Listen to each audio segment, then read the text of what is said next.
अरे जरा जोर लगा, मोटी चमड़ी है इसका, ऐसे फूल की तरह मारेगा तो होगा क्या?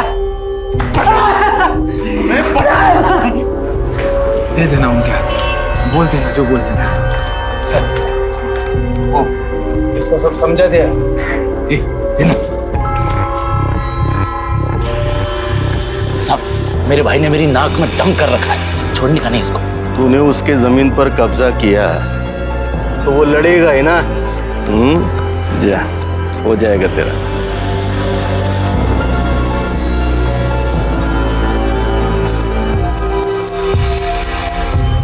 ये ले तेरा हिस्सा, कड़क चाय बोल के ला अभी। आ भी रहा है सर।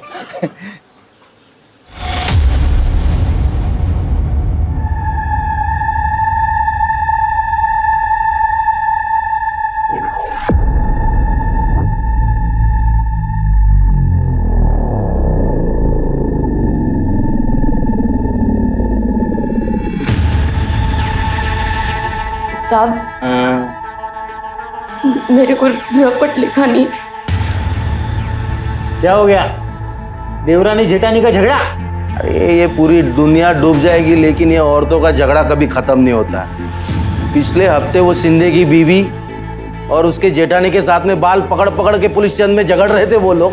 सब क्या जोर से खींच के दिया था उसने उसको, जोरदार। मेरा तो दिमाग ही गर्म हो गया था। बलात्कार हुआ है साहब मेरे साथ।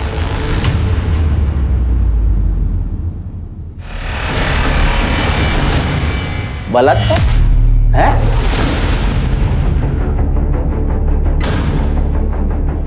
और तू इसे खुले में घूम रही है?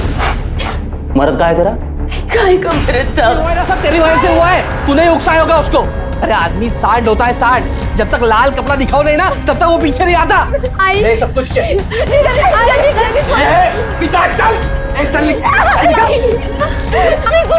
रहा, मजा कर रहा है। और तू कैसा आदमी है? तेरी बीवी का बलात्कार हुआ, उसको घर से निकाल रहा है। हाँ निकालूंगा, तेरे को भी निकालूंगा और तेरी हिस्से निकाल। आप ही बताओ इसमें मेरी क्या गलती है? आप ये मर्द जाते ना, एक नंबर की टेढ़ी होती है। लेकिन ऐसे टेढ़े लोगों को सीधा करना हम लोगों को बराबर आता है। साहब ऐसे कैसे घर में रख लेता साहब, वो झूठी हो गई थी और झूठन में खाता नहीं। अब तेरे लिए वो झूठी हो गई। कहाँ गए 7 फेरे, 7 जन्मों का बंधन? अरे कानूनन वो तेरी बीवी है, कानून से पल्ला नहीं झाड़ सकता और कानून से बढ़कर कोई नहीं है। अब कानून भी आप है और जज भी आप है, समझ गया ना गए?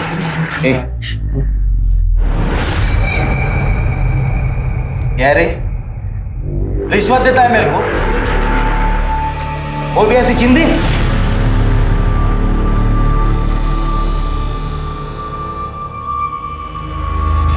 चलो चलो निकलो चलो।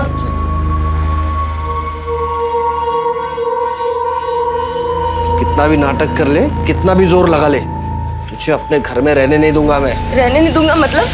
साहब साहब सब देखो ना, वो लोग क्या बोल रहे हैं। सब घर में नहीं आने देंगे साहब।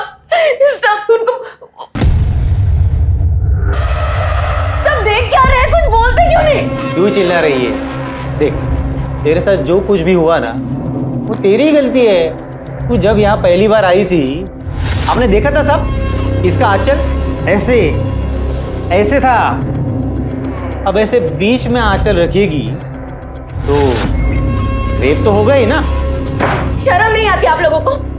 आप लोगों का काम है कानून का पालन करना। नहीं करते हम लोग पालन, क्या करेगी तू?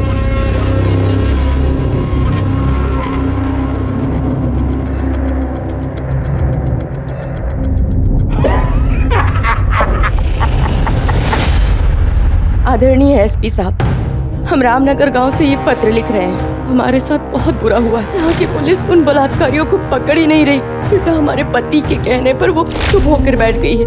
हमारा पति हमें घर से निकाल रहा है, हमारी मदद कीजिए साहब। यहाँ की पुलिस से मदद मांगी लेकिन निराशा ही हाथ लगी। अब आप निराश करेंगी तो जनता का क्या होगा?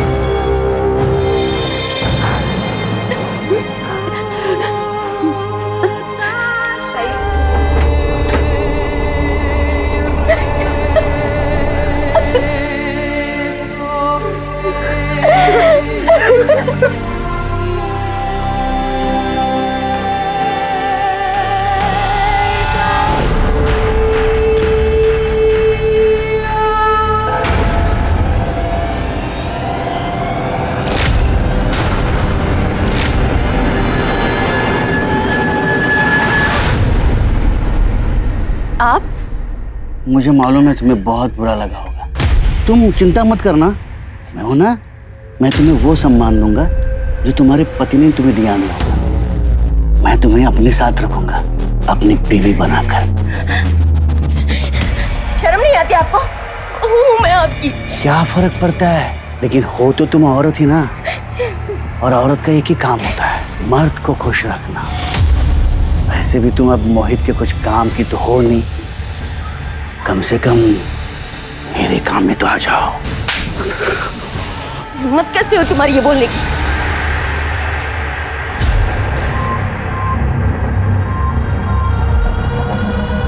क्या रे?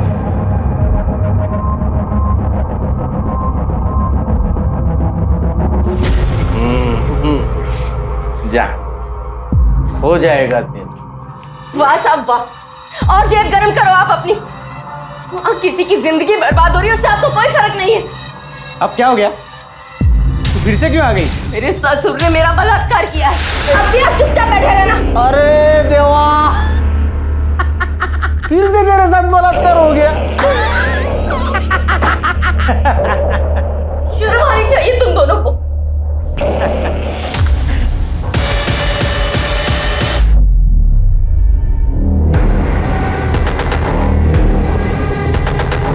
मनोहर, बच्ची को जरा घुमा के ला।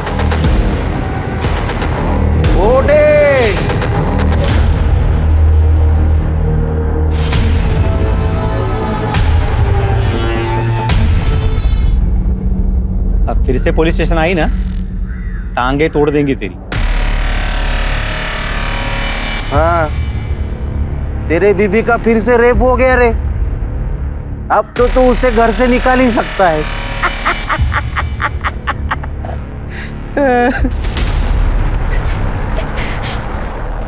तुम जैसे लोग तो हम जैसे कमजोर लोगों पर ही जोर आजमा सकते हो।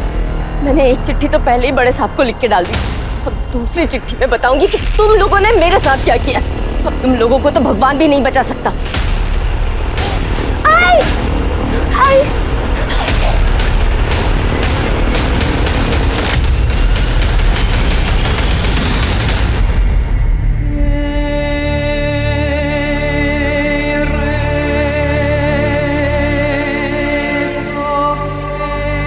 आई, तू क्यों रो रही है?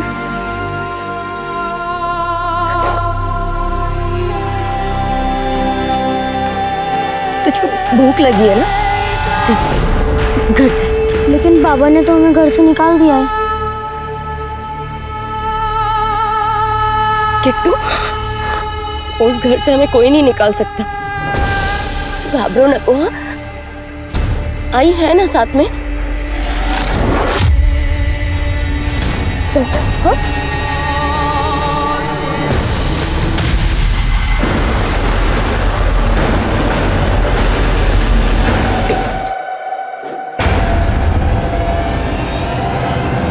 शायद संध्या के साथ हुआ यह अपराध भी वहां होने वाले बाकी अपराधों की तरह हमेशा के लिए दफन हो जाता, लेकिन इस नाउम्मीदी में भी उम्मीद की एक किरण दिखी।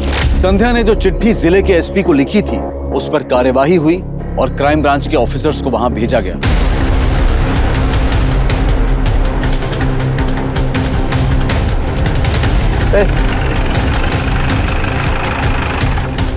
हाँ सर।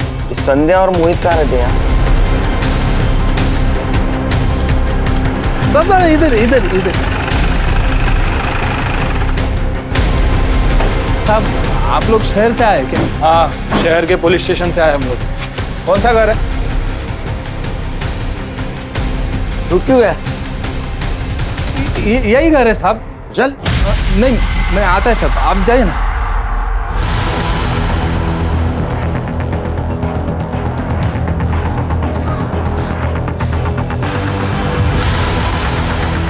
संध्या,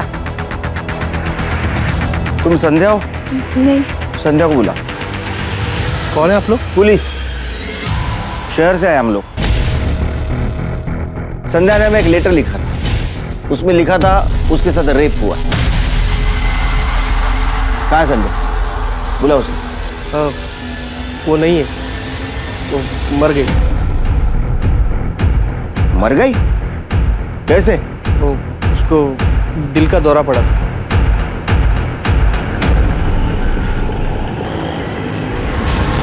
दादा रुक रुक। साहब, अरे क्या मनोहर, गांव में संध्या के घर शहर से पुलिस वाले आए हैं। क्या? चल जल्दी चल। ऐसे कैसे दिल का दौरा पड़ा? 15 दिन पहले तो उसने लेटर लिखा था। साहब वो बड़े सदमे में थी।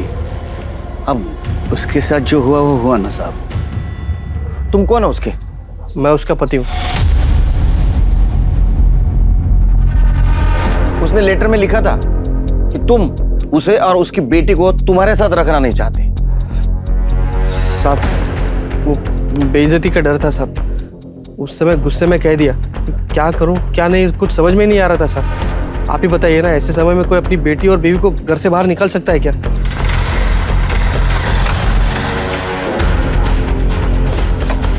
सर आप लोग पुलिस से?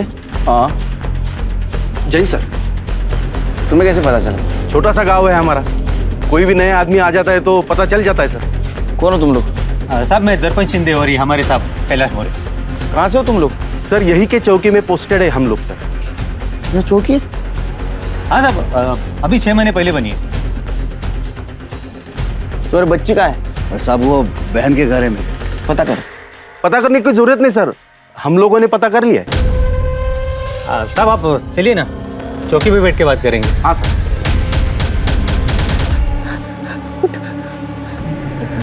तू यहाँ सुनसान जगह पे क्यों पड़ी है? तेरा घर कहाँ है? हाँ? पता नहीं। चल पास में है ना पुलिस स्टेशन है, वो तुझे तेरे गांव पहुंचा देंगे। चल। नहीं, आई को मार दिया, मुझे भी मार देंगे। आई को मार दिया, मुझे मार देंगे। नहीं कुछ नहीं बेटा, सब ठीक हो जाएगा।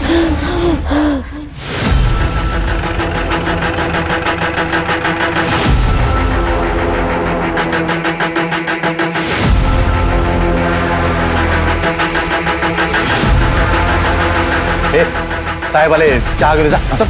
रुको। ये तो गांव में था ना? हाँ हाँ सर, वैसे थोड़ी बहुत मदद कर लेता है हमारी। ए जा चालिका जा। आइए ना, आइए। अंदर आइए, चलो आइए।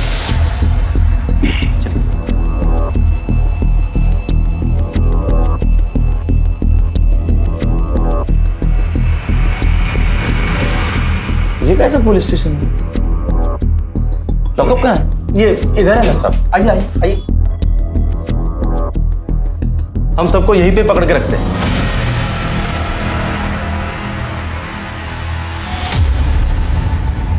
हाँ सर, वो गद्दा, वो क्या है कि रात में देर हो जाती है तो हम लोग यहीं पे सो जाते। वो डे नाइट काम करते हैं ना सर। सर आइए ना वहाँ पे। हाँ चलिए सर।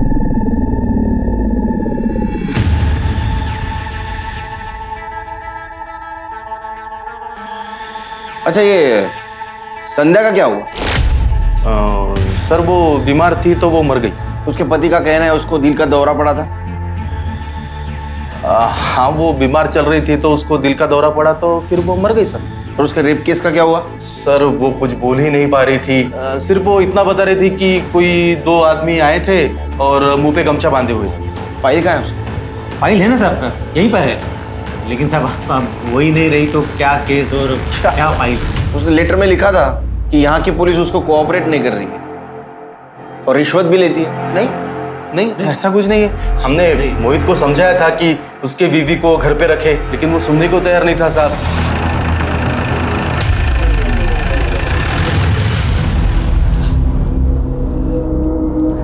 आज से तू यहाँ रहेगी। चल चल।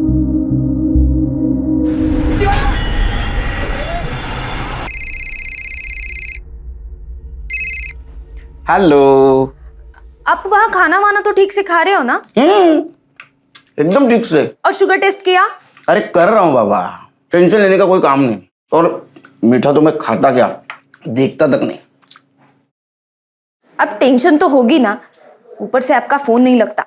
और मैंने बोला ना यहाँ नेटवर्क का प्रॉब्लम है, तो काम कर। अगर कुछ इंपॉर्टेंट काम रहेगा ना तो दिन में यहाँ के पुलिस चौकी में फोन किया कर। चलो को फोन बाद में करता हूँ। बाय। अरे हाँ आ जाओ। शिरके गुलाब जामुन अच्छा है। सर हमारे रहते हुए ऐसा रूखा सूखा खाना खाओगे, ये क्या बात हुई सर? एक मिनट सर। और साहब ये तंदूरी है, स्पेशल है सर यहाँ। क्या ये किसने बोला है भेजने के लिए? वो सर हमें लगा कि क्या लगा तुम्हें? हाँ उठा इसको, सर थोड़ा ले। उठा इसको।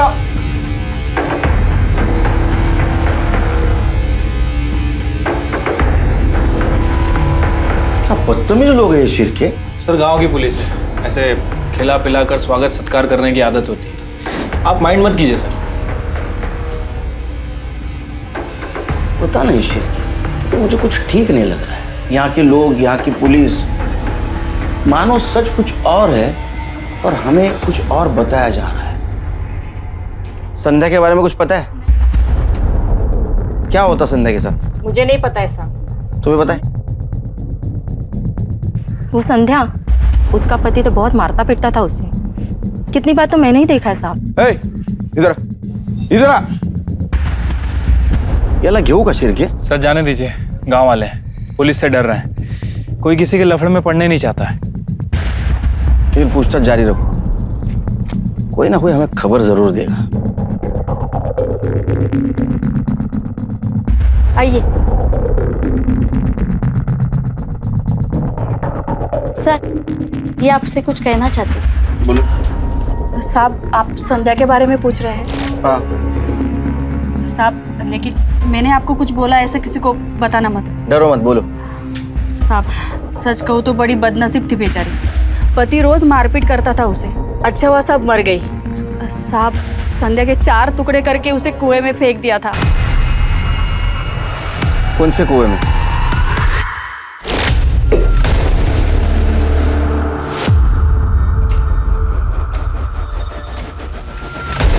घर वाले किधर है रे इसके? साहब साहब साहब मैंने कुछ नहीं किया साहब। साहब आप देखो साहब, मैं बोल रहा हूँ साहब साहब। कुछ नहीं किया साहब। यार इतना सब होने के बाद में तेरे बीवी ने घर नहीं छोड़ा, इसलिए तूने उसे काट के मार दिया? साहब हमने नहीं मारा साहब, आप तो जानते हैं ना, हमने उसको घर से बाहर निकाल दिया था। अब हमको क्या मालूम उसको किसने मारा किसने नहीं मारा। साहेब मेरी बात सुन, हे प्रकरण इथेच दाबून टाका। आप जो बोलोगे, जितना पैसा बोलोगे ना, मैं देने के लिए तैयार है।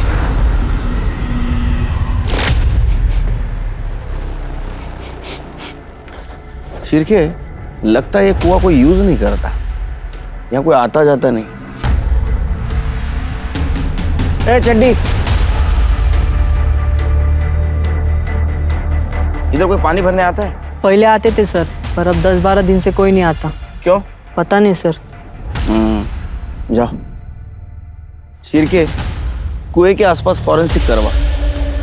अगर सच में संध्या को काट के इस कुएं में डाला है तो ब्लड के ट्रेसेस जरूर मिलेंगे। बेकार की बात है साहब, हमने खुद उसकी लाश देखी हुई है, उसके घर भी गए थे चौकसी करने। तो यहाँ के लोग ऐसा क्यों कह रहे हैं कि उसको मारकर उसके 4 टुकड़े करके कुएं में फेंका गया था? अब ये गाँव है, अभी लोगों को नहीं जानते साहब। आपसी दुश्मनी निकालने के लिए ये लोग सब ऐसी बातें बनाते रहते हैं। और ये जो मोहित है ना साहब, ये पैसे वाला है, उसकी काफी जमीन है, ऊपर से इकलौता है। ये सब लोग ऐसा चाहते हैं कि इसको अंदर कर लिया तो इसके जमीन पर कब्जा कर देंगे। एक बात समझ में नहीं आ रही है, संध्या ने लेटर में साफ साफ लिखा था कि उसके साथ बलात्कार हुआ है और यहाँ की पुलिस उसको कोऑपरेट नहीं कर रही। तो हो सकता है उसका खून हुआ हो और उसके खून के ऊपर तुम पर्दा डालने की कोशिश कर रहे हो। क्या बात कर रहे हो सर, हम लोग ऐसा क्यों करेंगे? वो तो हम पता लगा लेंगे। संध्या की मौत दिल का दौरा पड़ने से हुई, इस बात की पुष्टि करने के लिए तुम्हारे पास कुछ मृत्यु प्रमाण पत्र है उसका? वो तो नहीं है साहब, लेकिन बनवा लेंगे। क्या मैंने ये सुना है सच है कि उसे काट कर उसको कुएं में फेंका गया था? काट कर? साहब कैसी बातें कर रहे हैं आप साहब? सच में ऐसा कुछ नहीं हुआ था साहब, लेकिन मेरी बीवी के साथ बलात्कार किया गया था, ये बात सच है। और वो किसने करवाया था ये मुझे मालूम है। किसने किया था? इसके और संध्या के सगे भाई ने। तुम्हारा भाई क्यों करेगा? ताई ने कहा था कि बाबा के घर पर मेरा और ताई का भी हक है। तो मैंने ये बात घर पे की तो गोपाल भाऊ और रुक्मणी वहिनी ने मुझे घर से बाहर निकाल दिया। तो मैं ताई के पास आ गई और ताई मुझे वापस लेकर गई थी गुस्से में वहाँ। ऐसे कैसे निकाल दिया आप लोगों ने इसको घर से? क्योंकि तेरी ये बहन यहाँ बैठ के ना बेकार की बातें करती थी। हक की बात करना कब से बेकार की बात करना हो गया दादा? और इसने जो कुछ भी कहा ना मेरे कहने पर कहा। ये घर और ये जमीन, इन दोनों पर हम दोनों बहनों का भी हक है। हक? कौन सा हक? तेरी जब ये शादी हुई थी ना, आई बाबा ने जितना भी सामान दिया था तुझे, उसमें तेरा हक खत्म हो गया। 50,000 के सामान के लिए तुम 20 लाख की जमीन और घर पर हक जताना चाहते हो? देख, यहाँ खड़ी होकर ना बेकार की बातें मत कर। इस घर और जमीन में एक ढेला भी नहीं मिलेगा तुम दोनों को। देखती हूँ मैं कैसे नहीं मिलेगा हमें हमारा हक। मैं भी देखती हूँ तू क्या करती है। पता है ना मेरा भाई कौन है? जान से मारकर ऐसा गायब करेगा ना कि किसी को कुछ पता भी नहीं चलेगा। ए वाहिनी, ये धमकी ना किसी और को देना। ताई तो चल यहाँ से। ताई चल ना, चल निक। रुक्मणी वहिनी के भाई कुंदन वो भी जेल में है और अंदर से भी गलत काम करते हैं। और फिर ताई का रेप हो गया। ताई ने न्याय की बहुत गुहार लगाई जीजू से, पर जीजू ने। अच्छा, तो तुम्हारे जीजाजी ने तुम्हारी बहन और उसकी बेटी को घर से बाहर निकाला और तुम इसी घर में रह रही हो? ये साहब नहीं निकाला, और निकाला भी तो वापस लेके भी आया साहब। मैं कह रहा हूँ ना, ये उसी ने सब करवाया बलात्कार। और खून? साहब खून वून कुछ नहीं हुआ साहब। मेरी बीवी दिल का दौरा पड़ने से मरी है। कहाँ रहते तेरा भाई? आगे वाले गांव में।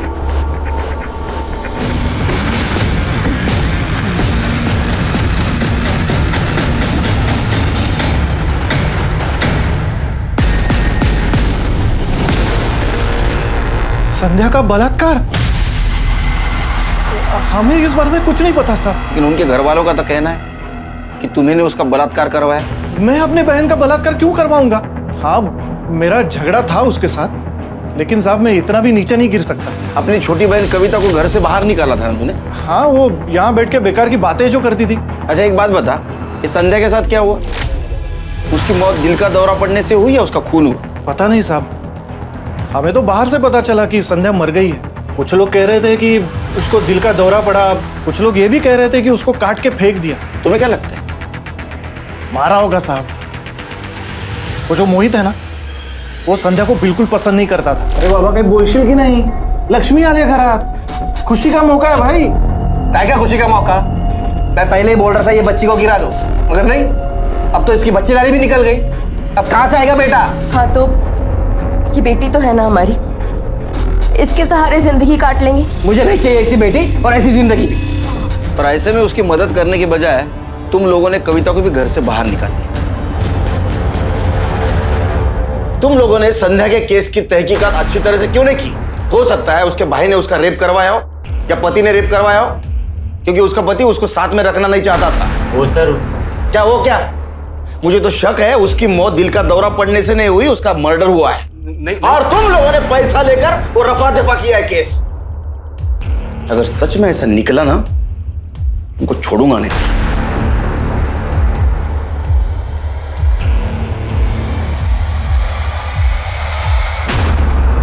हाँ, अरे बोला ना नेटवर्क नहीं था। हाँ, तो पुलिस स्टेशन की लैंडलाइन पे फोन करने का। कहाँ फोन करूँ? वहाँ का नंबर देख रही थी मैं ऑनलाइन, पर किसी चौकी का नाम ही नहीं आ रहा। ऐसे कैसे हो सकता है?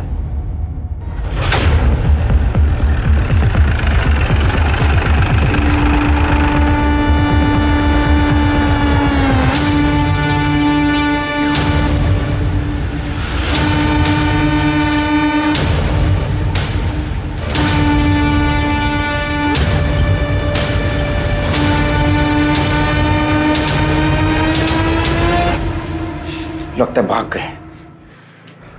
शिरकी सर्च करो। खड़े सर, अंदर ये FIR रजिस्टर मिला। ये देख, गाने लिख रखे। सिर्फ बैंड बजाऊंगा ना उनकी शिरकी, देखो चुना ला कर देता है।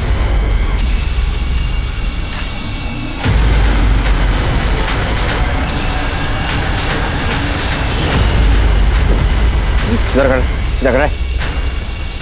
ये लोग कहाँ गए? अरे बोल नहीं सकता, गूंगा है। ये नकली पुलिस स्टेशन है। ये लोग भी नकली थे? तेरे को पता था? चल लिख के बता, कौन थे वो लोग? लिख के बता, कौन थे लोग?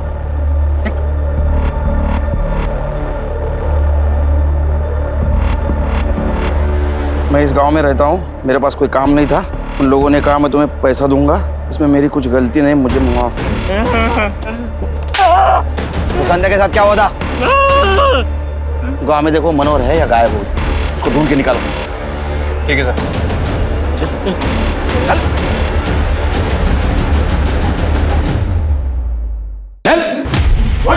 फोड़ो तलवार, फोड़ो उसका,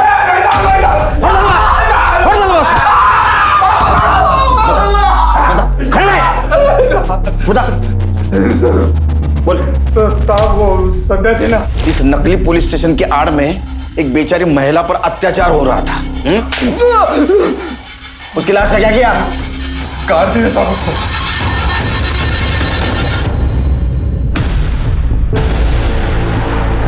रुक रुक रुक, आराम से साफ करो, हाथ से साफ करो। चीर के बॉडी को पोस्टमार्टम के लिए भेजो। और देखो ये संध्या की बेटी किट्टू कहाँ? हमने ऐसे कई केसेस देखे हैं जहां कोई नकली पुलिस वाला बनकर आम जनता को परेशान कर रहा होता है, उनसे पैसे ऐंठ रहा होता है।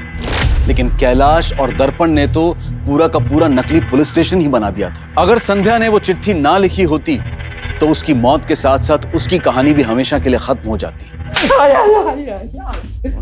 संध्या को क्यों मारा? मैंने संध्या को नहीं मारा साहब। वो संध्या का केस रफा दफा करने के लिए पैसा दिया ना तूने? साहब वो पुलिस वाले मेरे पीछे पड़ गए थे साहब, मेरे को सजा दिलवाने वाले थे। ऊपर से बाबा ने भी संध्या का रेप कर दिया था साहब, तो डर तो लगेगा ही ना। तरस खा के रेप किया तूने, और जब उसने लेटर लिख के पुलिस को बताने की कोशिश की तो तूने मुझे मत मारो साहब, मैंने नहीं मारा। किट्टू के बारे में झूठ क्यों बोला? मेरी बहन के घर पे नहीं है वो, कहाँ है? तो साहब हम लोग डर गए थे ना, घाबर लो तो ना साहब कि मुझे आप भी पहले गायब हो चुकी थी। मैं आपको सब बता रहा हूँ, संध्या है ना, संध्या उसके भाई ने मारा होगा। अरे साहब गलत बात कर रहे हैं वो लोग, मैंने कुछ भी नहीं किया है। तुम्हें तो बड़ा घमंड था ना अपने भाई पर। साहब मैंने तो बस उसे डराने के लिए कहा था, और वैसे भी कुंदन क्या करेगा, वो तो पहले से ही जेल में बंद है। और साहब हमें कविता को घर में नहीं रखना था, इसलिए हमने कहा था। उस दिन तुमने हमें क्यों नहीं बताया तुम्हारी बहन संध्या का खून हुआ था?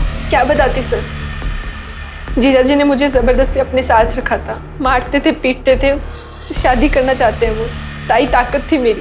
ताई के जाने के बाद मुझे कुछ समझ ही नहीं आ रहा था कि मैं क्या करूं, कहाँ जाऊं। भाऊ और वहीनी ने मुझे घर से बाहर निकाल दिया। सर मेरी किट्टू को ढूंढ दीजिए सर, वो मेरी ताई की आखिरी निशानी है।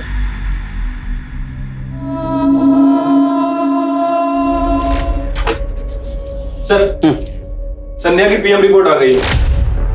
सर संध्या की बॉडी को किसी कुल्हाड़ी जैसी चीज से काटा गया और फॉरेंसिक टीम को कुएं के आसपास संध्या के ब्लड के ट्रेसेस भी मिले। कितनी शर्म की बात है शिरके। संध्या पुलिस के पास मदद मांगने आई थी, पर ये दर्पण और कैलाश ने नकली पुलिस बनकर उसका शोषण किया। संध्या एक बहादुर औरत थी। अगर नकली पुलिस स्टेशन गांव में नहीं रहता तो शायद संध्या शहर के पुलिस स्टेशन में मदद मांगने जाती और आज वो बच जाती। किट्टू का कुछ पता चला? सर फिलहाल तो उसके बारे में कोई अपडेट नहीं है। मैंने किट्टू की फोटो सभी पुलिस स्टेशन में सर्कुलेट करा दी है और अपने खबरी नेटवर्क को भी अलर्ट कर दिया। वैसे सर मैंने संध्या की फैमिली के कॉल रिकॉर्ड्स भी चेक किए। सर एक अजीब बात सामने आई। मोहित के फोन पर लगातार 2 लोगों के फोन आ रहे थे, किशन और प्रभात। और जिस दिन संध्या का रेप हुआ मोहित कह रहा था कि वो बीज लेने शहर गया हुआ था, लेकिन सर वो झूठ बोल रहा था। और सर फोन लोकेशन के अकॉर्डिंग वो गाँव में ही था। उसी दिन मोहित के फोन पर किशन का फोन आया और उसके बाद उन दोनों की फोन की लोकेशन जहाँ संध्या का रेप हुआ था उसी जगह की है। लेकिन और दोनों को सब हम दोनों ने मोहित की बीवी को बलात्कार किया था साहब।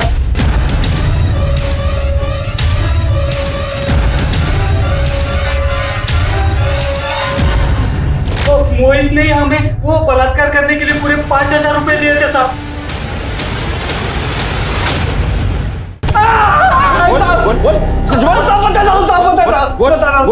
मैंने अपनी बीवी का बलात्कार करा है सर। मुझे कविता बहुत पसंद थी सर, मैं उससे शादी करना चाहता था, मुझे बेटा भी चाहिए था सर। और फिर भी वो तेरे घर से नहीं गई तो तेरे बाप ने उसके साथ बलात्कार किया। फिर भी नहीं गई तो तुम दोनों ने उसको मार दिया। नहीं नहीं साहब, मैंने उसको नहीं मारा साहब, कसम से साहब, हमने नहीं मारा। तूने बेटे के लिए तेरी बीवी का मर्डर कर दिया, पता नहीं बेटी का क्या किया। क्या ऐसा तो नहीं कि उसे तेरी हैवानियत का शिकार बना दिया? जब तक सच नहीं बोलते इसको मारते रहो। अरे नहीं साहब, नहीं। सर दर्पण और कैलाश को गांव में देखा गया है। गलती होगी साहब, साहब गलती होगी। ए बोल रहा बता। सर आईपीएस बनना चाहता था साहब, लेकिन क्रैक नहीं कर पाया। पुलिस तो बनना ही था साहब, तो हमने ये नकली पुलिस स्टेशन खड़ा किया, नकली पुलिस वाले बन गए। संध्या को क्यों मारा? नहीं नहीं साहब, हमने नहीं मारा साहब, संध्या को नहीं मारा साहब। क्यों नहीं मारते? उसके साथ तुमने रेप किया था, उसने धमकी दी सीनियर को बताने की। तुम्हें लगा ये नकली पुलिस स्टेशन पुलिस का काम चले जाएगा, इसलिए तुमने मारा उसको। नहीं साहब, हमने संध्या को नहीं मारा साहब। उसके बच्चे का क्या किया? किट्टू कहाँ है? हमको कुछ नहीं मालूम साहब। हमको कुछ नहीं मालूम साहब। त्यांना सगळं माहिती सोलून काढ यांना। नहीं साहब, सर चाय। एक्स्ट्रा शक्कर है ना? हाँ सर, डाक लेना। सर ये देखिए वीडियो वायरल हुआ है। राजू किराना स्टोर नायगांव,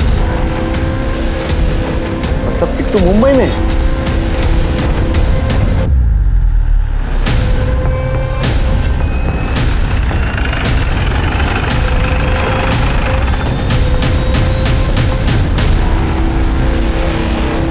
ये तो बगल वाले मंदिर में चोरी करते हुए पकड़े गए थे।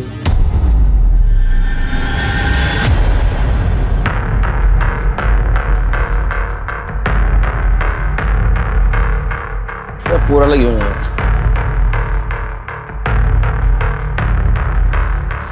हमारे साथ आ जाओ। आंटी आंटी क्या है ये? ऐसा गलत काम नहीं करने का। अच्छे बच्चे हो। पहले फोटो देखो। ये लड़की को जानता है? ए क्या हो रहा है ये? क्या पूछा बच्चे से? निकाले यहाँ से। सर पुलिस वाले से ऐसी बात करते हैं? Sorry sir. बच्चों से गलत काम करवाते हैं ना तो चोरी का? नहीं सर। किट्टू कहाँ है? किट्टू कहाँ है? किट्टू किट्टू कहाँ है?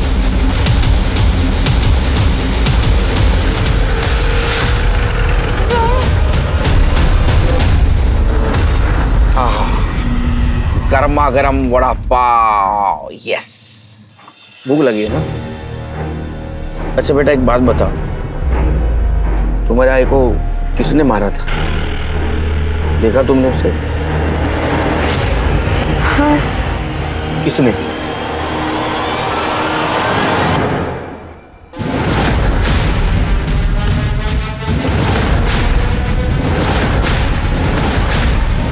शर्म आनी चाहिए तुम्हें। लेके चलो इनको। ताई मुझसे हमेशा कहती थी कि अपने हक की लड़ाई लड़,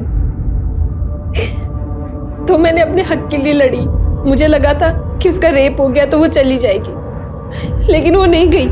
उसका पति उसे नहीं मुझे पसंद करता था। कहाँ जाती मैं? मुझे भी तो घर चाहिए था, परिवार चाहिए था, पति चाहिए था। बहू और वहिनी ने भी मुझे घर से बाहर निकाल दिया, लेकिन वो नहीं मानी तो मैंने उसे मार दिया।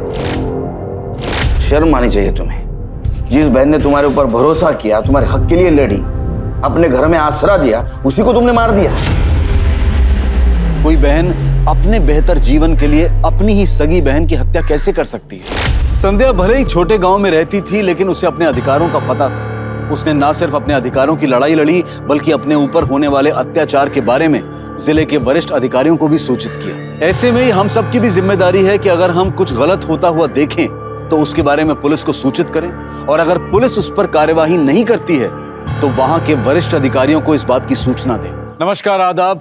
मैं अनूप सोनी क्राइम पेट्रोल सतर्क के ब्लैक हेडलाइंस अध्याय के आज के एपिसोड में आप सबका स्वागत करता हूं। आज देश के हर छोटे बड़े शहर में महिलाएं अपने परिवार की जीविका चलाने के लिए तरह तरह का काम कर रही हैं। ये विमेन एम्पावरमेंट का दौर है। आज हम महिलाओं को हर तरह का सपोर्ट देने की बात करते हैं, लेकिन वहीं दूसरी तरफ इस विचार की एक अलग तस्वीर भी देखने को मिलती है। आज का एक केस विभा नाम की लड़की से जुड़ा है, जो एक तेजी से बदलते शहर मेरठ में अपना खुद का वजूद बनाना चाहती थी। लेकिन एक रात उसके साथ वो हुआ जिसने उसका वजूद ही हिलाकर रख दिया। हमारे समाज में एक औरत का वजूद सिर्फ उसका जिस्म है।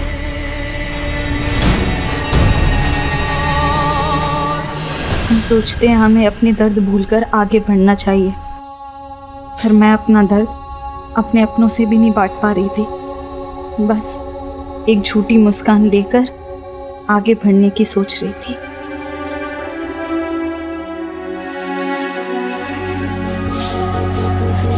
रेडी हो गई विभा? हाँ पापा, लेकिन पापा इस बार का संडे आपके साथ नहीं बिता पाऊंगी। वो प्रॉपर्टीज के क्लाइंट ना संडे को ही ज्यादा अवेलेबल होते हैं। विभा दीदी, हाँ राइड पे चलोगी मेरे साथ? इसी बार आपको ऑफिस भी ड्रॉप कर दूंगा। मुझे ऑफिस छोड़ने की बजाय ना थोड़ा पढ़ ले, कल एग्जाम है तेरा। अगर अच्छे ग्रेड्स नहीं आए तो आइलैंड की किसी यूनिवर्सिटी में एडमिशन नहीं मिलेगा। समझाओ पापा इसको। इसे आइलैंड भेजने के लिए तूने अपनी पढ़ाई बीच में छोड़ दी। अब मना इसे, अच्छा कमाने लगी है, लेकिन बेटा कभी अपने बारे में भी सोच ले थोड़ा। जब देखो तब बस काम के पीछे पागल, न खाने पीने का होश है और ना ही टाइम से घर आने की फुर्सत। अब शंकर जी आप ही समझाइए इसे कुछ। जमाना कैसा है आपको पता है ना। पापा मम्मी की बातों को ज्यादा सीरियसली मत लो। और मम्मी, जमाना खराब है इसका मतलब ये तो नहीं ना कि जीना छोड़ दें। और मुझे ना ये घाटे का सौदा बिल्कुल पसंद नहीं है। सर मेरे पिछले 15 डील्स की कमीशन बाकी है सर। कुल मिला के 7 से 7.5 लाख रुपए हो गया है। सर प्लीज मेरे भाई को मुझे आइलैंड बेचना है सर। प्लीज मुझे पैसे चाहिए प्लीज सर। उसकी डोंट वरी विभा, जब चाहिए तब ले लेना। लेकिन पहले मुझे ये बताओ, वो दिल्ली वाली पार्टी का क्या हुआ? उसकी डील का क्या स्टेटस है? मुझे नहीं लगता उसे घर खरीदना है। वो बस 1 महीने से मुझे इधर उधर घुमा रहा है। जो घर दिखाओ बस उसकी फोटो निकालता है। पसंद एक भी नहीं करता। एकदम टाइम पास पार्टी है सर। अरे टाइम पास नहीं, वो दिल्ली की बहुत मोटी पार्टी है। उसे घुमाओ फिराओ, फंसा लो।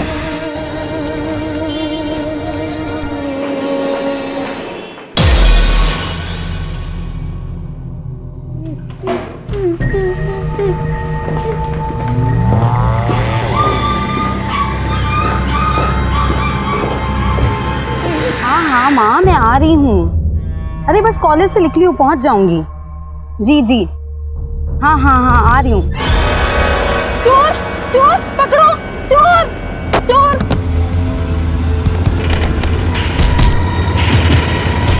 Hello police? ग्राउंड में भी देख लिया, पड़ोसियों से पूछ लिया और कहाँ जाके। कासिफ का कुछ पता चला? तो मैं मना करा था ना मैंने, कासिफ को बाहर मत जाने देना। बेटा इसमें बहू की क्या गलती है? कासिफ जब हमसे नहीं संभलता तो ये क्या संभाल सकती है उस? बेटा तुमने कासिफ को आखिरी बार कब देखा था? पापा मैं उसके लिए सूप बना रही थी, पता नहीं कब बाहर निकल गया, मुझे पता भी नहीं लगा। और वरना मैं ध्यान रखती ना उसका, आप जानते हैं ना। हाय, तुम्हारा भाई कासिफ? सुबी क्या है ये? वो क्या है ना, इसको देखकर ना मेरा खून उबलता है, खून सुखाने में लगी। चोरी करता बार बार जेल जाके अक्ल नहीं है तुझे? सर उस आदमी के पास से 25 चोरी के मोबाइल फोन्स मिले। वो आदमी कोई और नहीं, नामी चोर पोनी है। कि पोनी तो अंदर था। सर वो मोबाइल चोर बोल रहा है कि उसके चुराए हुए मोबाइल में से एक मोबाइल उसे एक लाश के पास मिला है। लाश? वो एक लड़की की लाश थी साहब, 1 महीने पुरानी बात है। वो मेरठ हाईवे के पास जंगल है ना साहब, उस रात चोरी करके मैं वहाँ से भाग रहा था। मैंने सोचा था कि जंगल में छुप जाऊँगा, लेकिन तभी अचानक से पैर में एक बैग फंस गया। वो लेके मैं जा ही रहा था तो अचानक से साहब, कल को आपको पता चले कि वो मोबाइल उस लड़की का है जिसका मर्डर हुआ, तो आप सीधा मेरे पे मर्डर केस ठोक दोगे ना, इसलिए मैं सब कुछ सच बता रहा हूँ साहब। अच्छा तो मर्डर केस से बचना है तुझे? साहब मैंने नहीं किया मर्डर, मैं सच बोल रहा हूँ साहब। लाश के पास तुझे कौन सा मोबाइल मिला था ये बोल।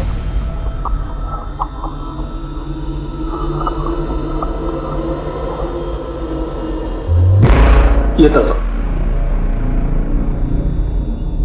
पक्का ये था ना? हाँ साहब यही था।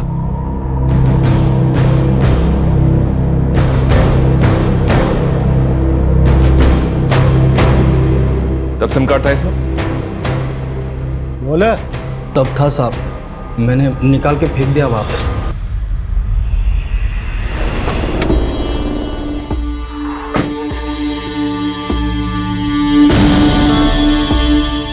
याद है ना मैंने क्या समझाया? कासिफ, कासिफ बेटा, कासिफ बेटा, तू ठीक तो है ना? क्या हुआ? अरे हो झील के पास पहुंच गया था, वहीं खेलते खेलते गिर गया होगा। वो तो मेरे एक दोस्त ने देख लिया, फोन करके बता दिया मुझे। फालतू में डर रहे थे। शुक्र है अल्लाह का बेटा। अरे अंदर लेके जाइए ना। हाँ, पट्टी उट्टी करो आरजू इसकी। हाँ फिर हाँ, मिल गया। हाँ हाँ बोलो। कासिफ को छोड़ने की कीमत याद है ना तुम्हें?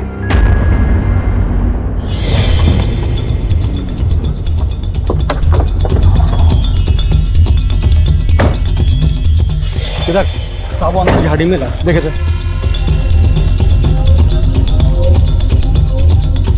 सब वहाँ।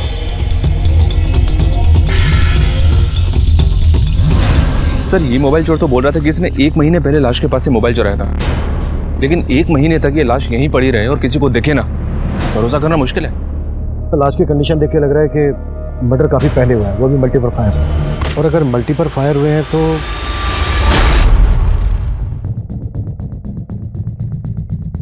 ये तो बुलेट है सर। इसने बताया था कि मोबाइल से सिम कार्ड निकालकर तोड़कर फेंक दिया था। सबको बोलो चेक करें कि यहाँ पे कोई टूटा हुआ सिम कार्ड मिलता है क्या।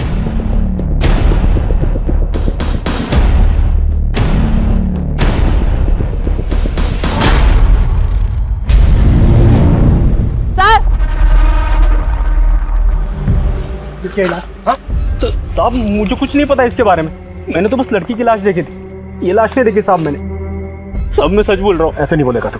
लोगों में लेके जाओ इसको और को साले को लेके जाओ।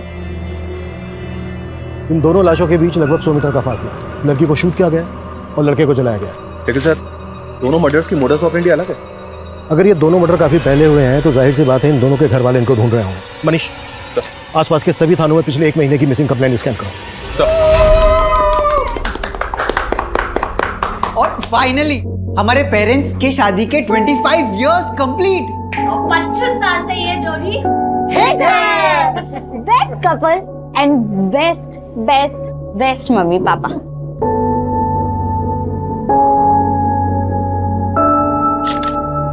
अपनी हंसी से सबको खुश रखते थे, पर अचानक से एकदम सब कुछ बदल गया। 1 महीना गुजर गया और विभा को हमेशा समझाती थी उसको कि बेटा संभल के रहा कर, लेकिन उसने मेरी एक भी नहीं सुनी। मम्मी विभा दीदी आ जाएगी। और पापा मेरे फ्रेंड के फादर की एमएलए से बोलचाल है, हम उनसे बात करते हैं ना, वो पुलिस में प्रेशर डालेंगे तो वो अच्छे से काम करेंगे। सर लाश इतनी लेट रिकवर हुई कि रेपिस्ट कड़ी नहीं मिल सका, पर सर लड़की का प्राइवेट पार्ट बुरी तरह से डैमेज्ड है सर। लेकिन ये दोनों हत्याएं एक साथ नहीं हुई है। इस लड़के की हत्या इस लड़की की मर्डर के तकरीबन 1 हफ्ते बाद हुई है। मतलब जिस दिन इस लड़की का रेप और मर्डर करके उस एरिया में से फेंक दिया गया, उसके 1 हफ्ते के बाद इस लड़के को बेहोश करके मारा गया उसी एरिया में। Yes sir. इन दोनों के किलर एक होते हैं। लड़की का रेप और मर्डर करने के बाद वो क्राइम सीन पर 1 हफ्ते के अंदर ही दोबारा आने का रिस्क क्यों लेते हैं? तो मतलब सर आप कहना चाह रहे हैं कि ये दोनों केस अलग अलग हैं? इस लड़के का केस जितना अटपटा है उतना ही लड़की का केस सेंसिटिव है। लड़की को रेप करके मारा गया है। ऐसा कोई विकृत मानसिकता का आदमी कर सकता है। मुझे नहीं पीना है गंदा सूप। कासिफ चलो बैठो बैठो। ये सूप आपको सिर्फ फिजिकली ही नहीं मेंटली भी स्ट्रांग बनाएगा। आप भी मुझे बेअकल समझती हो? अरे बिल्कुल नहीं, आप तो बहुत स्मार्ट हो। मैं स्मार्ट लगता हूँ आपको? जी, और अगर आप ये हेल्दी फूड खाओगे तो आपकी स्मार्टनेस और बढ़ जाएगी। चलो फिनिश करो।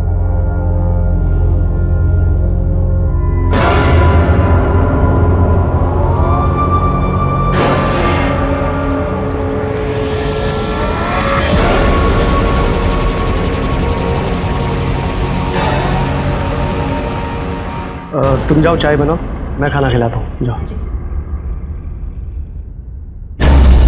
इतना करंट लगा तेरे दिमाग में, इतने झटके लगे फिर भी दिमाग ठिकाने नहीं आया था। पता नहीं किस मिट्टी का बना है। फिनिश करे सर।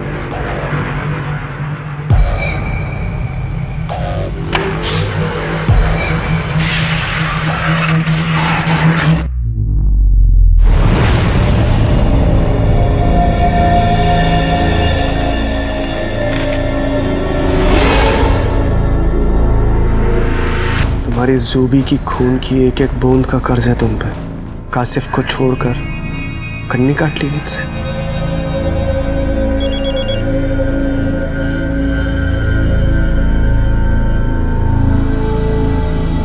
देखा तुमने मैंने क्या लिखा है? मेरी मौत का जिम्मेदार तुम और तुम्हारा भाई कासिफ होगा। रोशन जी, आपकी चाय।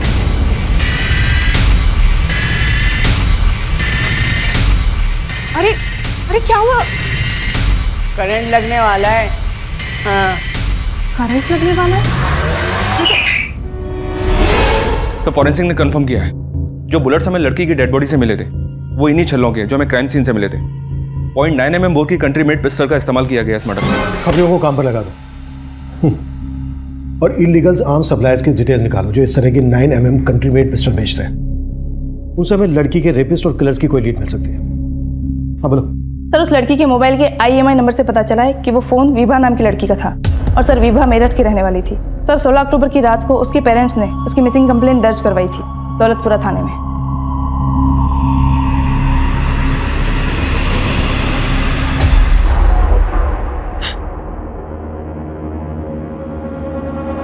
लाश के पास से हमें कपड़े मिले, क्या ये विभा के हैं?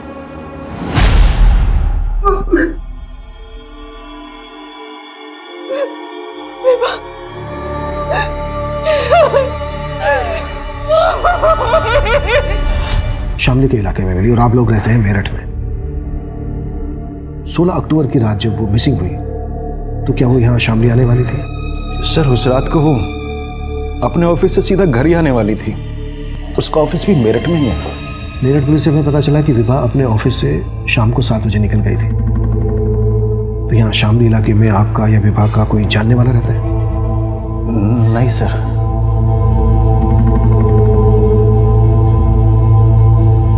विभा का कोई बॉयफ्रेंड? नहीं सर, अगर ऐसा होता तो वो हमसे छिपाती नहीं। आप लोगों को किसी पर शक है? सर सच बताएं तो हमें कुछ समझ में नहीं आ रहा है कि किसने मेरी बेटी के साथ ऐसा किया।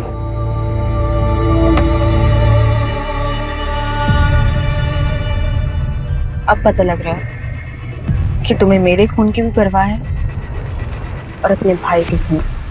जूबी, देखो मैं मानता हूँ कि मेरे भाई की वजह से हम एक नहीं हो पाए, लेकिन हम पहले की तरह दिल्ली में रहकर भी मिल सकते हैं ना।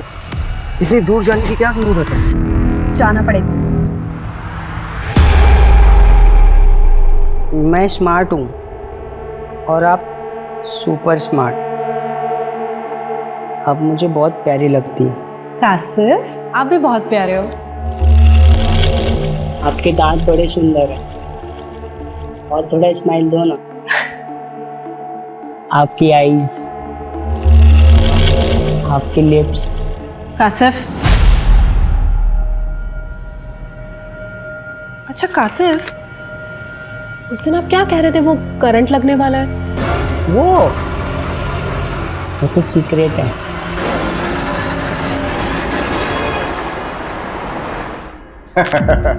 दिल्ली का प्रदूषण आपको फिर से मेरठ खींच लाया। मैं तो हमेशा के लिए मेरठ में बसना चाहता था, लेकिन तुम्हारी जो ये एजेंट है विभा, वो मेरा घर बसा ही नहीं पाया। खैर, ये बताओ कोई और है?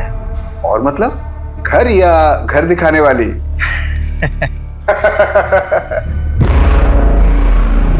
एक मिनट मैं आपको बाद में कॉल करता हूँ, इमरजेंसी है। शामली? सर विभा शामली क्यों गई मुझे इसके बारे में कोई आइडिया नहीं है। उस दिन जब वो ऑफिस से गई थी तो उसने मुझे ऐसी कोई बात बताई भी नहीं थी। सर कल मैं डायरेक्टली साइट पे आ जाऊंगी। वो मोदी नगर प्रोजेक्ट का फ्लैट दिखाना है क्लाइंट को। हाँ, लेकिन क्लाइंट को हाथ से जाने मत देना। फंसा लेना। जा जाओ। Okay sir. उस रात वो करीब 7-7:15 बजे ऑफिस से निकली थी, तो मुझे लगा था कि वो घर गई होगी। हमें पता चला है कि शामली में भी तुम्हारे कुछ हाउसिंग प्रोजेक्ट है। हाँ है, लेकिन विभा शामली का एरिया नहीं देखती थी। वो तो मेरठ और मोदी नगर ही देखती थी। देख नादिर, विभा का सिर्फ मर्डर ही नहीं हुआ है बल्कि गैंग रेप भी हुआ है। अगर तू कुछ भी झूठ बोल रहा है ना तो अभी। सर हमारा धंधा एजेंट्स के भरोसे ही चलता है और विभा मेरी बेस्ट एजेंट थी। मैंने भी एक एफिशिएंट एजेंट खोई है सर, और आप मुझ पे ही शक कर रहे हैं। ये नादिर मुझे कुछ ठीक नहीं लग रहा है। इसके बारे में सब कुछ पता करो और विभा के कलीग से भी मिलो, शायद उनसे कुछ मिल जाए। सर अरे 1 महीना के ऊपर हो गया, हम तुमको देखे तक भी नहीं है और तुम हमारा फोन काट दे रही हो। तबरेज, मैंने कहा ना मैं तुमसे बात नहीं कर सकती। तो ठीक है ना, एक बार मिल लेते हैं यार। नहीं तुम सब कासिफ, ऐसे किसी के कमरे में नहीं झांका करते।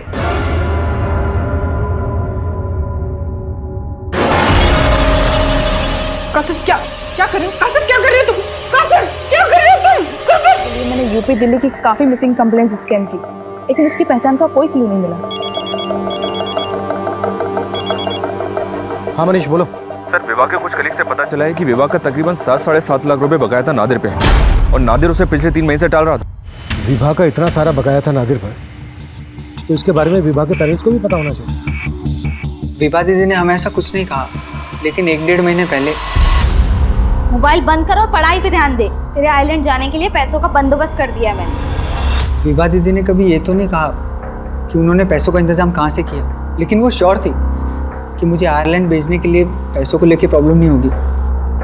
उसने नादिर को लेकर कभी कुछ? नहीं सर, नादिर सर के बारे में कुछ नहीं कहा।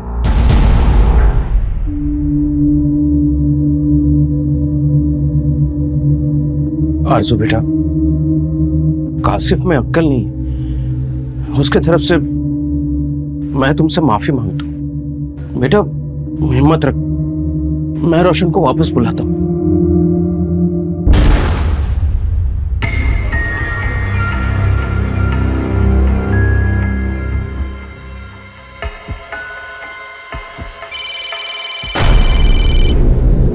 अरे पापा, अरे ये लड़का फोन क्यों नहीं उठा रहा? रोशन का फोन है।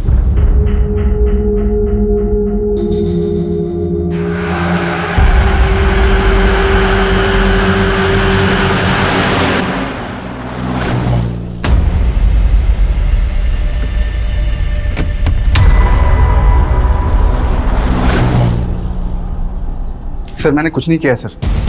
मालूम किया हमने, गन है ना तेरे पास, जिसे लेकर तू अपने भतीजे की शादी में नाच रहा था?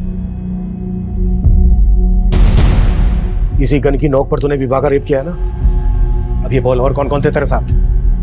सर ऐसा कुछ भी नहीं है सर। ये माना कि मुझे विवाह को 7 लाख रुपए देने थे, लेकिन सिर्फ 7 लाख रुपए के लिए तो तू ऐसा करेगा नहीं। अब ये बोल, विवाह के साथ तेरी क्या दुश्मनी थी जितनी जरूरत थी कि तूने उसके साथ? सर विवाह के लिए मैंने कभी भी गंदी नजर नहीं रखी सर, और ये जो गन है इसके लिए मेरे पास लाइसेंस है सर। सर वो गन मैंने सिर्फ और सिर्फ अपनी सेफ्टी के लिए ली थी, और विवाह के साथ मैंने कुछ भी नहीं किया था सर। लेकिन सर एक आदमी ऐसा है जो ये कर सकता है सर। अच्छा, कौन है वो आदमी? सर मेरा क्लाइंट है पुष्कर, बहुत ही अजीब टाइप का इंसान है। विवाह के मर्डर के करीब 1 महीने पहले विवाह ने उसको बार बार लगातार कई घर दिखाए। There's no place like home. और जैसा घर आपको चाहिए, ये घर बिल्कुल वैसा ही है पुष्कर जी। अब Pushkar ji sorry, please no photos. Actually हमारी एक्सक्लूसिव प्रॉपर्टी है। Okay fine. वैसे मुझे प्रॉपर्टी पसंद है। Oh nice. वैसे थैंक गॉड आपको कुछ तो पसंद आया। विवाह में हर चीज बहुत सोच समझ के पसंद करता हूँ, और एक बार कोई चीज मुझे पसंद आ गई तो मैं उसे अपने हाथ से नहीं जाने देता, फिर चाहे मुझे जो कुछ भी करना पड़े।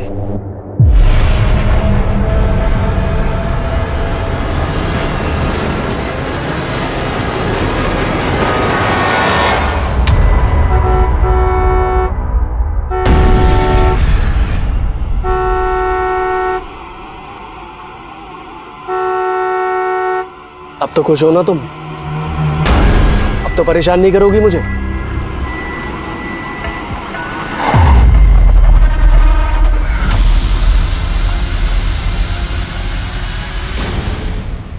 सर, नादिर की पिस्टल लाइसेंस है, उसकी पिस्टल से विवाह का मर्डर नहीं हुआ। विवाह का मर्डर करने के लिए 0.9 mm की पिस्टल का इस्तेमाल किया गया, जबकि नादिर की पिस्टल 0.8 mm की है। नादिर अपनी लाइसेंस पिस्टल का इस्तेमाल तो करता नहीं, और नादिर जैसे आदमी के लिए किसी दूसरी पिस्टल का इंतजाम करना भी कोई मुश्किल काम नहीं है। लेकिन सर वो जिस पुष्कर का नाम ले रहा है उसका नंबर विवाह के कॉल रिकॉर्ड्स में है। पुष्कर के अलावा और भी कई क्लाइंट्स के नंबर हैं विवाह के कॉल रिकॉर्ड्स में। इस पुष्कर को लेकर और विवाह के कॉल रिकॉर्ड्स में मौजूद सभी नंबर को अच्छे से स्कैन करो। Right sir.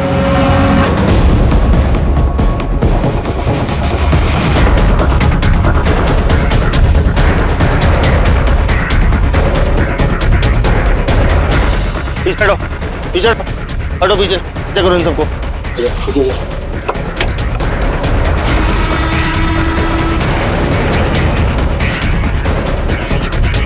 सिंह सर, ये गाड़ी किसके नाम रजिस्टर्ड है पता करो और आसपास लोगों से पूछताछ करो, शायद किसी ने किलर को देखा होगा।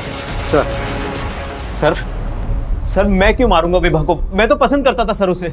पसंद करता था? हाँ सर मैं करीब 1 महीने से मिल रहा था उससे और पहली बार देखते ही सर मुझे उससे प्यार हो गया था।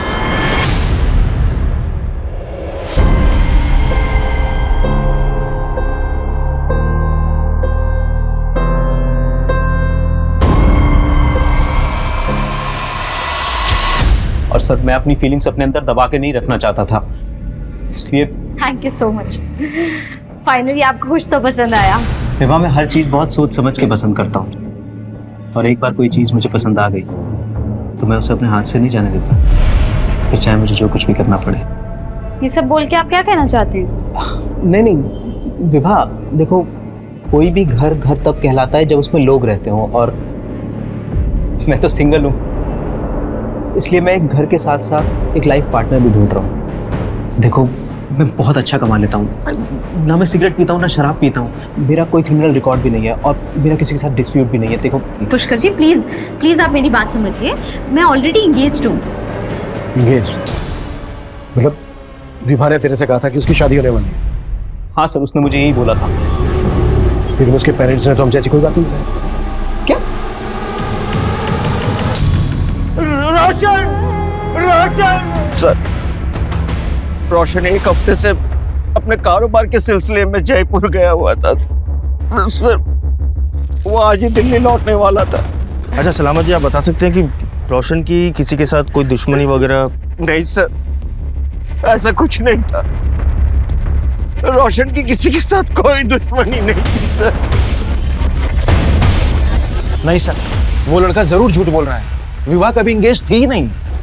देखिए शंकर जी, हम पुष्कर की बात पे भरोसा नहीं कर रहे हैं, पर यह भी तो हो सकता है कि विवाह की जिंदगी में वाकई में कोई लड़का हो जिसे वो पसंद करती है, प्रेजेंट में ना सही पास्ट में सही। सर विभा का कोई अफेयर नहीं था, लेकिन हाँ 4 महीने पहले हमने इसकी एंगेजमेंट करवाई, पर वो रिश्ता भी टूट गया। किससे करवाई थी आप लोगों ने एंगेजमेंट उसकी? आलोक सचदेवा NRI है सर, हमारे पड़ोसी जस्सी की जान पहचान का लड़का। शंकर जी कहने के लिए आयरलैंड से हैं, लेकिन उनको शादी इंडियन लड़की से करनी है। एकदम स्वदेशी विचार है, अभी तक भारतीय संस्कार बसे हुए हैं। आप मुझसे उम्र में इतने बड़े हैं, फिर आपने अभी तक शादी क्यों नहीं की?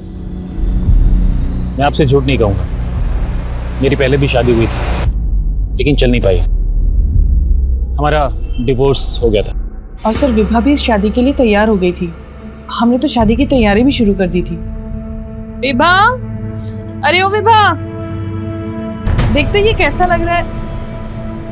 क्या बात है, ऐसे मुंह क्यों लटका हुआ है तेरा? अरे दीदी आप टेंशन क्यों ले रहे हो, मैं भी तो आयरलैंड रहूंगा ना, आप बोल रहे होंगे वहाँ। आशुतोष, पर हम दोनों आयरलैंड चले जाएंगे तो मम्मी पापा यहाँ अकेले पड़ जाएंगे ना। नहीं बेटा, जब हमारा मन नहीं लगेगा ना तो हम आ जाया करेंगे तुझसे मिलने। पर पापा मैं ये शादी नहीं कर सकती। क्यों बेटा, क्या हो? मैं आपको और मम्मी को छोड़ के इंडिया के बाहर नहीं जाना चाहती। सर अपने चाहता कि वो अपना फैसला बदल ले, लेकिन हम उसे फोर्स नहीं करना चाहते थे, इसलिए रिश्ता तोड़। ठीक, आप लोग हमें इस आलोक और उसकी फैमिली की डिटेल दीजिए। आलोक सचदेव की भूमिका पता करने के साथ साथ विभा के कॉल रिकॉर्ड्स में मौजूद हर नंबर को खंगाला जा रहा था। कई illegal arm dealers, sex offenders और हिस्ट्री शीटर्स को राउंड अप किया जा रहा था। वहीं विभा के साथ मिली लाश की पहचान का कोई क्लू नहीं था और उसे अज्ञात लाश मानकर। तबरेज, मैंने तुम्हें कहा ना मुझे फोन मत करो, अभी रोशन का मर्डर हुआ है, अगर किसी ने मुझे तुमसे बात करते हुए देख। किससे बात कर रही थी? हेलो हेलो, तबरेज, ये तबरेज कौन? कहीं इसके लिए तुम दोनों ने मेरे बेटे को तो नहीं मरवा दिया ना? बस कीजिए, आप मेरे ऊपर इल्जाम मत लगाइए, वरना मैं भी सबको बता दूंगी कि आपके छोटे बेटे ने मेरे साथ क्या किया। ये बोलकर तुम अपना गुनाह नहीं छुपा सकती हो तुम।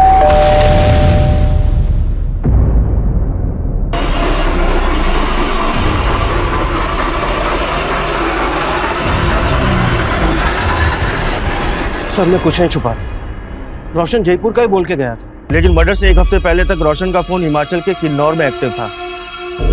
वैसे ये जुबीना शेख कौन है? जुबीना? हाँ जुबीना। रोशन अक्सर इसको कॉल किया करता था। इनफैक्ट जुबीना का फोन रोशन के साथ किन्नौर में ही एक्टिव था। दोनों का अफेयर था क्या, जो 1 हफ्ते तक दोनों साथ में थे? सर जुबीना उसके साथ में कॉलेज में पढ़ती थी, मुझे नहीं मालूम वो दोनों साथ में थे। एक मिनट। हेलो सर, जुबीना के घर पे ताला लगा हुआ। सर आलोक सचदेवा के बारे में पता किया, जिससे विभा की शादी होने वाली है। आलोक और उसकी फैमिली तो पिछले 2 महीने से आयरलैंड में ही है, पर क्या ये लोग वाकई में विभा के रेप और मर्डर में शामिल होंगे? एक बात अटपटी लग रही, विभा ने अपनी मर्जी से रिश्ता किया है और फिर खुद ही तोड़ दिया। क्या वजह हो सकती है इसकी? मेरठ की रहने वाली विभा का मर्डर होता है मेरठ से कोई 60-70 किलोमीटर दूर शामली इलाके में। मर्डर वाली रात को विभा शामली इलाके में क्यों गई? सर विभा का अफेयर हो, इस एंगल में तो कुछ भी नहीं मिल रहा, लेकिन सर ऐसा भी तो हो सकता है कि ये रेपिस्ट विभा और उसकी फैमिली से कनेक्टेड ना हो। ये कोई रैंडम सेक्स ऑफेंडर्स हो जिन्होंने विभा को किडनैप किया, उसका रेप किया और मार के फेंक दिया। 1 हफ्ते से रोशन उस जुबीना के साथ है और आप मुझ पर शक कर रहे थे। और ये कासिफ, ये भी उसी मिट्टी का है जैसा रोशन। हाँ, सब ने मिलकर मेरी जिंदगी बर्बाद कर दी। छोड़ूंगी नहीं मैं आप लोग को, देख लूंगी सबको।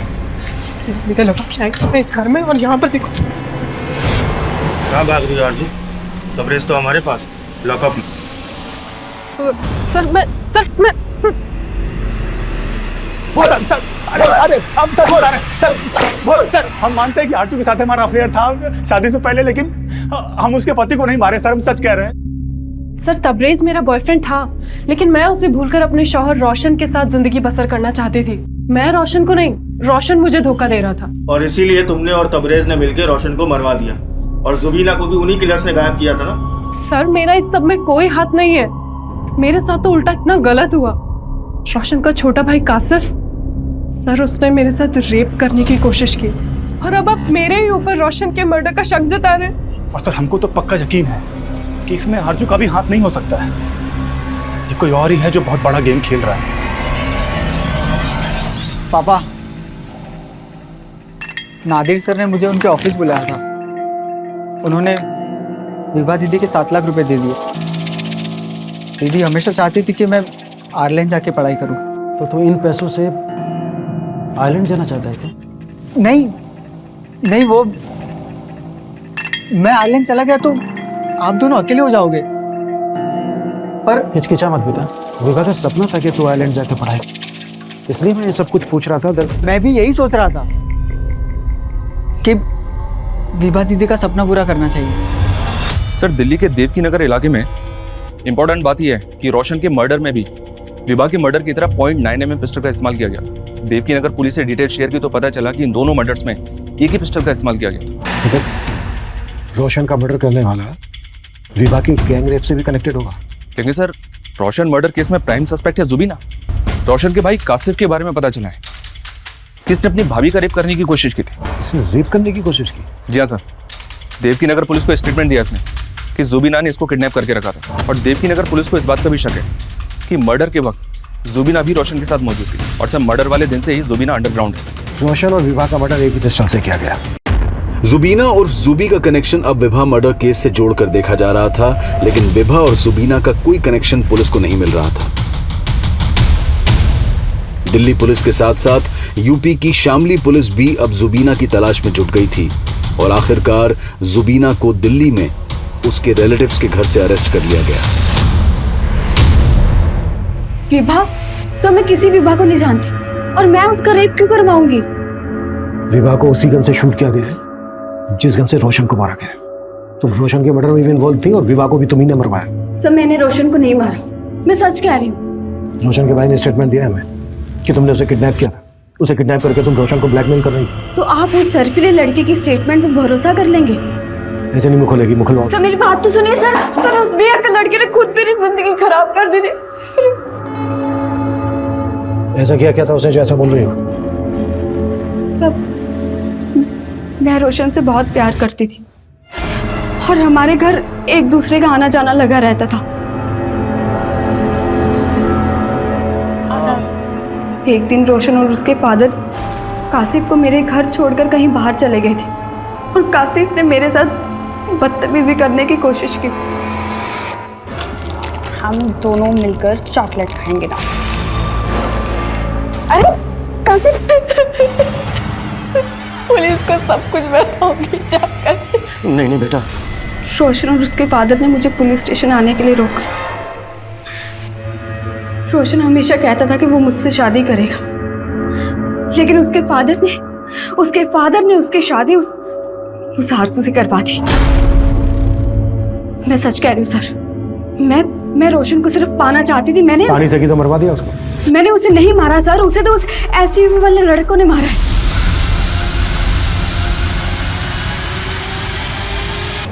कहानी बनाना बंद करो, सीधे सीधे बोलो क्यों मरवाया रोशन को। मैंने बोला ना सर, मैंने उसे नहीं मरवाया, और अगर आपको लगता है कि मैंने रोशन को मरवाया तो आप मुझे प्रूव करके दिखाइए।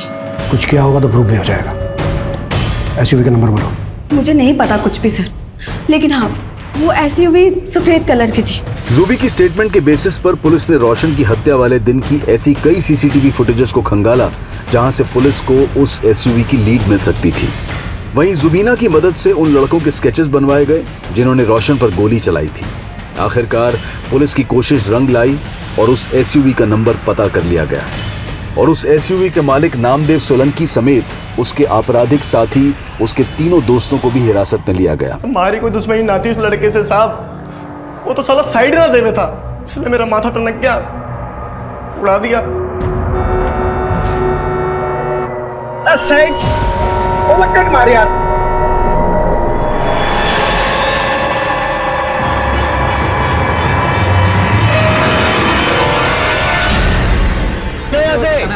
गाड़ी का लगा दिया आपने? अरे साले, तो विवाह का गैंगरेप तुम लोगों ने किया है। कौन विवाह? ना साहब, हमने कोई गैंगरेप नहीं किया। अच्छा, विवाह का मर्डर तुम लोगों की गन से क्या गया है? तो साहब गन तो हमने किराए पे ली थी अपने दोस्त से। किस लिए ली थी? साहब वो एक को डराने के लिए ली थी। गन किस दोस्त से ली थी?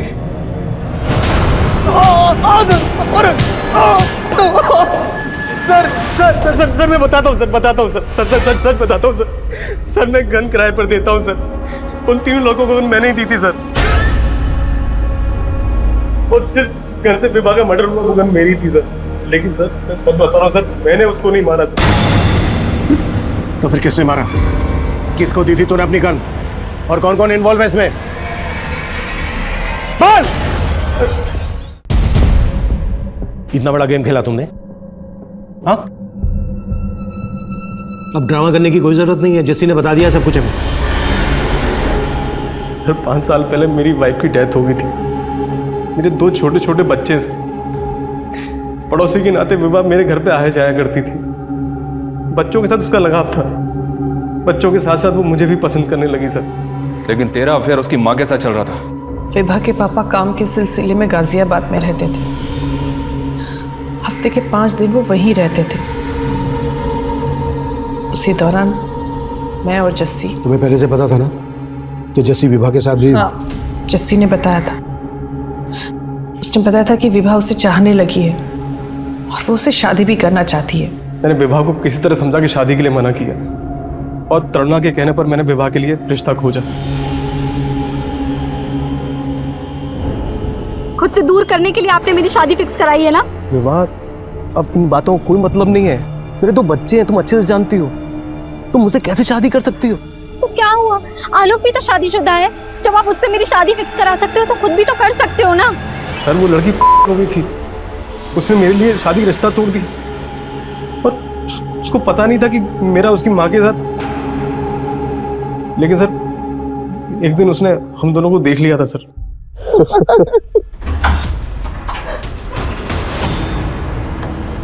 अम्मी?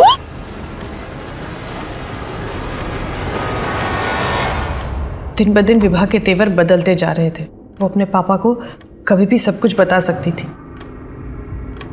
इसीलिए शंकर जी के मन में मैंने उसके खिलाफ जहर घोलना शुरू कर दिया। शंकर जी 12 बजने वाले हैं और विभा अभी तक घर नहीं आई है। मुझे टेंशन हो रही थी, इसलिए मैंने आपको फ़ोन किया। और एक बात मैंने आपको बताई नहीं है, आजकल आए दिन उसको अलग अलग लड़के घर छोड़ने आते हैं और कुछ पूछो तो उल्टा जवाब देती है। बाय पापा।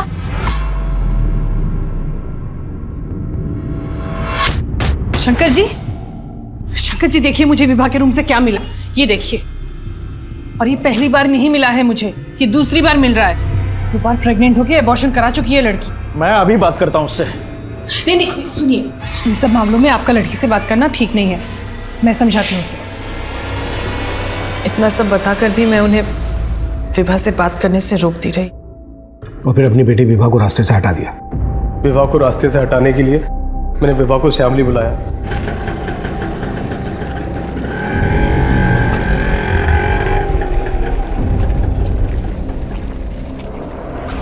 बोलो, क्यों बुलाया? क्या हुआ? इतनी रात को क्यों बुलाया मुझे? अरे क्या बताऊं, पानी सर से ऊपर चला गया है। ये लड़की 4-5 लड़कों के साथ शामली में पार्टी करने चली गई है। अरे तो रोका क्यों नहीं तुमने उसे? अरे रोका, लेकिन सुनती कहाँ है वो मेरी। प्लीज आप जाइए ना, उसको लेकर आइए। इतनी रात को पता नहीं क्या कर रही है वो। तुम टेंशन मत लो, मैं देखता हूँ, ठीक है? सुनिए, हाँ। मैंने ना वो जैसे जिसको बुला लिया है, उनके पास बाइक है, तो उनकी बाइक में बैठ के आप चले जाइए। जल्दी आइए आगे। चलिए शंकर जी, बाइक ले आओ, आइए जल्दी आइए। देखता हाँ, हूँ, है ना? हाँ।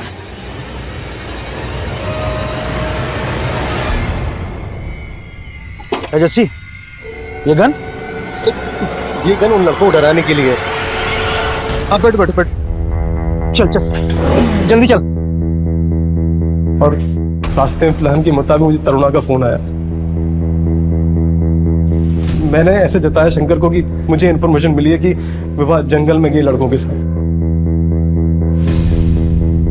उसके बाद मैं शंकर के साथ जंगल में गया, तो जैसे ही विवाह को शंकर ने देखा तो मैंने कभी सोचा नहीं कि मेरी बीवी मेरे साथ इतना बड़ा धोखा कर रही है। तुमने अपनी बीवी पर आंख मूंद के भरोसा कर लिया, पर कम से कम एक बार अपनी बेटी से तो बात करते, उसकी तो सुनते। यही तो गलती हो गई साहब। उस रात भी मेरी बेटी मुझसे कुछ कहना चाहती थी, लेकिन मैंने उसकी एक नहीं सुनी। और